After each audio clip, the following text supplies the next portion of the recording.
Hello, everyone. Yeah, you might be wondering why this is so weird looking right now. Well, there's a couple of things. It's first of all, you might have noticed like a bright spot out here. Someone installed in the maintenance shop across the road a super bright mercury vapor lamp, and I'm wondering if that's going to be keeping me up at night. If so, I really can't wait to be out of here. And the other reason is I've got my laptop here in my lap because it's a laptop and it belongs in my lap, but technically. But no, I go. It's for something that's going to happen later in this vlog. But right now, I wanted to say that about this is I actually did put out another application last week, and hopefully that will result in that job that I'm so hoping for. Getting paid a living wage finally, and not having to work seasonally anymore, and benefits and all that. It's just something that's been coming for a long time, and I've been wanting it for so long. So keep your fingers crossed for me. I was hoping to have another announcement about confirmed bachelors this week, but I kind of dragged my feet on that, and maybe next week. We'll see. I still in 64 with regards to secondhand goods, which, once I got past that first rush of Beatlemania at the start of the year, it just kind of went, a little bit of a disappointing year, but, and even the Beatles songs that I covered weren't all that exciting. I mean, at least Twist and Shout was good, although that was a cover, and, do you want to know a secret anyone's favorite Beatles song? Go ahead and write down in the comments there. I know my audience is not very talkative, but despite the fact that I encourage you to write me all the time, I mean, my last week's vlog was very disappointing in how little reaction it got. And I also, that's one of the things I wanted to talk about, was the errors in last week's vlog. First of all, the Pizza Den was not located on Moyers Drive, like I said.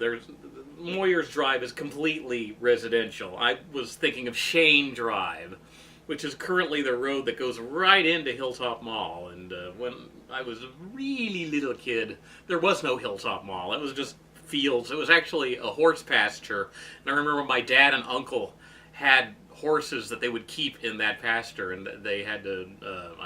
I think my dad sold his horse because he had to, because they were selling the horse pasture to build the Hilltop Mall. The other mistake I made was saying that the Hilltop Drive-In is now the property of a Days Inn, and it was. But I think that's old news by now. It's currently a set of apartment blocks known as, I think it's the Waves, or something like that. I think it's the Waves. I can't remember, but it's right off the freeway there, and there's these apartment blocks.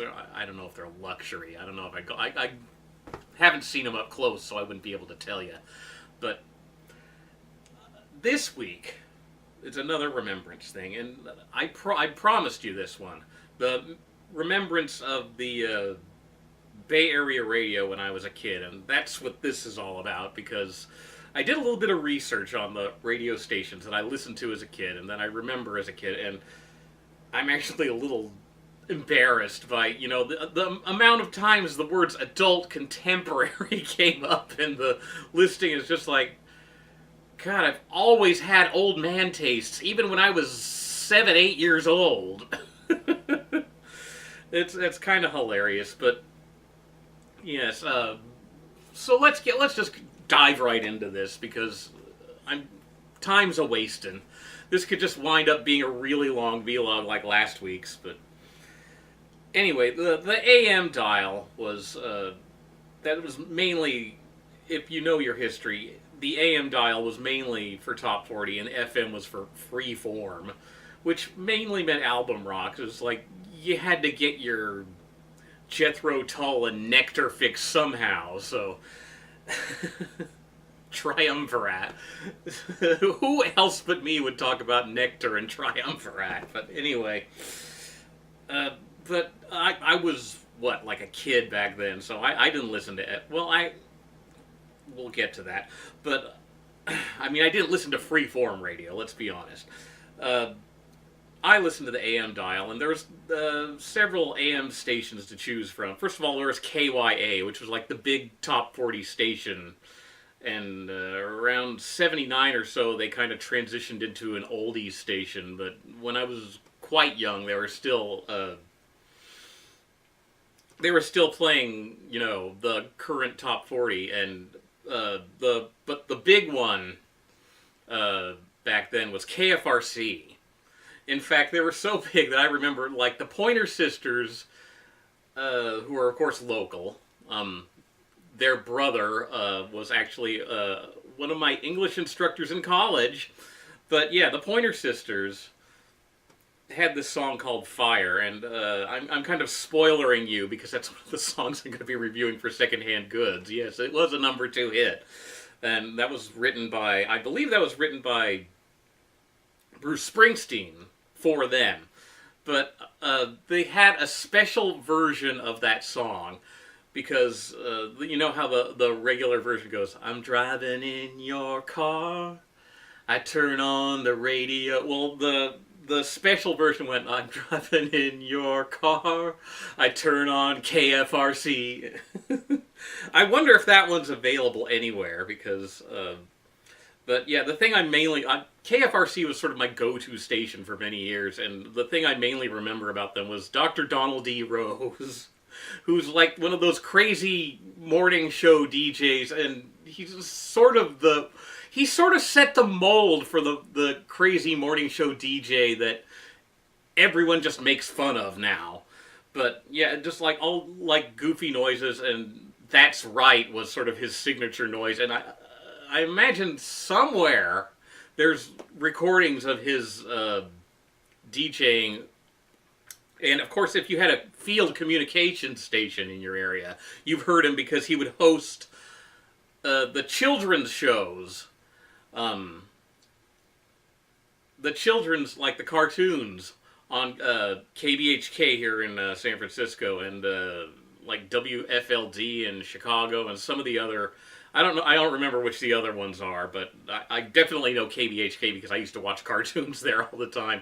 For some reason, I remember they showed the Brady Kids over and over and over again on an almost endless loop. And, Dr. Donald E. Rose, it's just like you read up on him, and it's just like he did not have a happy life. He apparently had a lot of health problems and was like in constant pain, and apparently, had to do some of his shows while in traction, while lying down in his bed in his home. It's really kind of sad just thinking about that. When you're 9-10 years old, you have no concept of this, but yeah, that's apparently, I found that out later, and it was just like, wow, the more you know, doo-doo-doo-doo. But, yeah, doing research, and I found KNBR, which, 68 on the dial. I'd forgotten that they were a music station once upon a time, and it's just like, they were sort of my other go-to local station on the AM dial. And but the one that I remember falling in love with on a trip out to Lick Observatory was KLOK out of San Jose. It's for some reason they just like hit all the marks for me and played all the stuff I love. It's just like, ooh, ELO and Ambrosia. I love this station. Just kind of shows you my taste and, stuff. But yeah, around 1988 they switched to a Spanish language station. They're apparently like a Hindi language station or something now. But I remember for a long time they were in Spanish. But yes, that's pretty much AM for me. There were other AM stations. There's also KDIA. Lucky 13, which was the R&B station. And the one that my mom used to listen to, KNEW, which was the country station. If you only knew, and that was where you went to if you wanted to get your Tanya Tucker or Billy Joe Spears fix.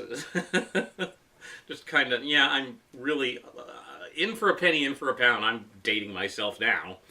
But yeah, but around the time that I was a kid, they just started, the top 40 started, getting its tentacles into FM a little more. Because there was K101, which I loved. I loved listening to K101 just because, I didn't really have the concept, but for some reason FM sounded better than AM.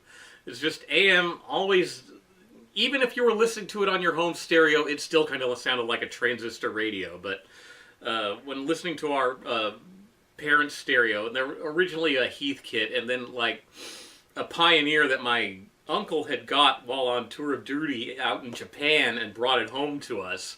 So we had this like cool, and I used that Pioneer solid state receiver for years. But yeah, K101, which I found out only today, that was run by James Gabbard, who was of course the TV20 guy.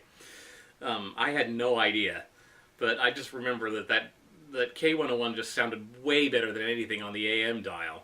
And the other one that I remember, which was actually only a really short window, but I loved that station, was KYUU 99.7.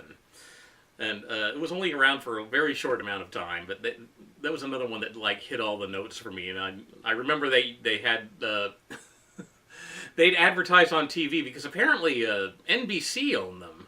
I did not know that. That was another thing that I just found out, but KYU used to advertise on local TV, and I remember they had commercials for like certain songs that would have the word "you" in them, and they would have YUU, and then the K would come in. I remember they had one of the songs they used was "You Make Loving Fun" by Fleetwood Mac. It was like you make loving fun. Anyway, but that's what I remember about them. And later on, I actually do have a slight experience with the freeform stations that used to be. There was KMEL, and there was, I know, KSJO down in San Jose. I think, I can't remember what the other ones were, but I remember one day, it was just like I was kind of on the, because I always thought that, those kind of FM stations, the album rock stations, were for older teenagers, and I just wasn't supposed to venture there. It was just, I was too young. But I remember one day I was just curious, and I just was listening to KMEL for a second, and I said, this is pretty good, and it turned out to be Jethro Tull.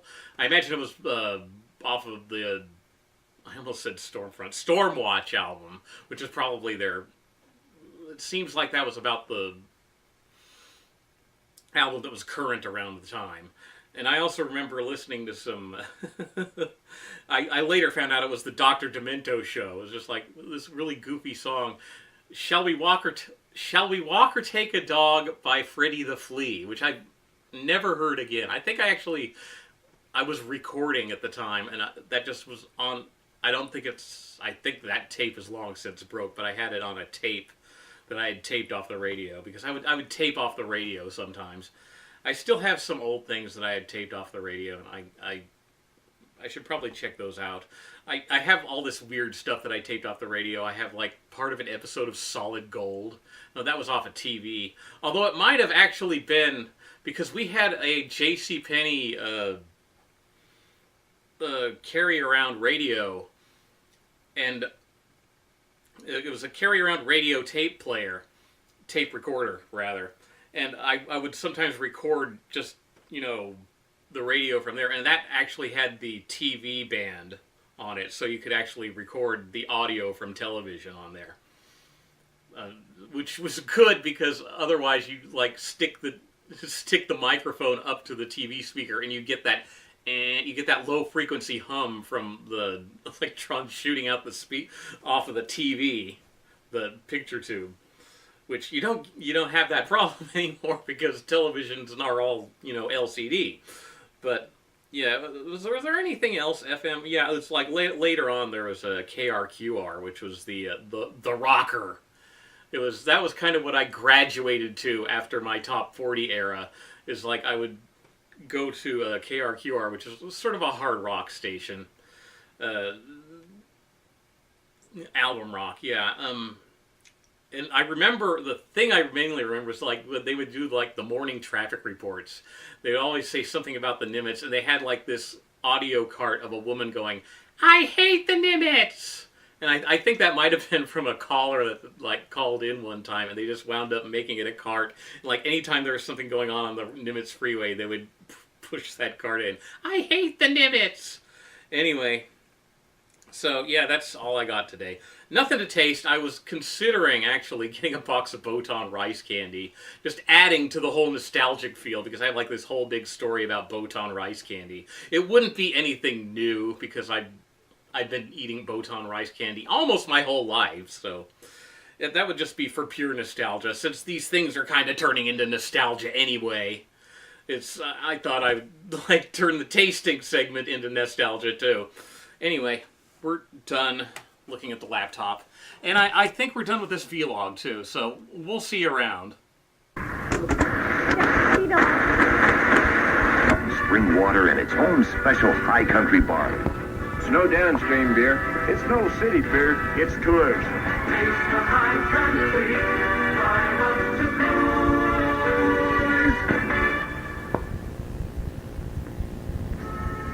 Commercial television in the United States operates as part of America's free enterprise system, with revenue from television commercials paying the cost of the programming you watch on each station.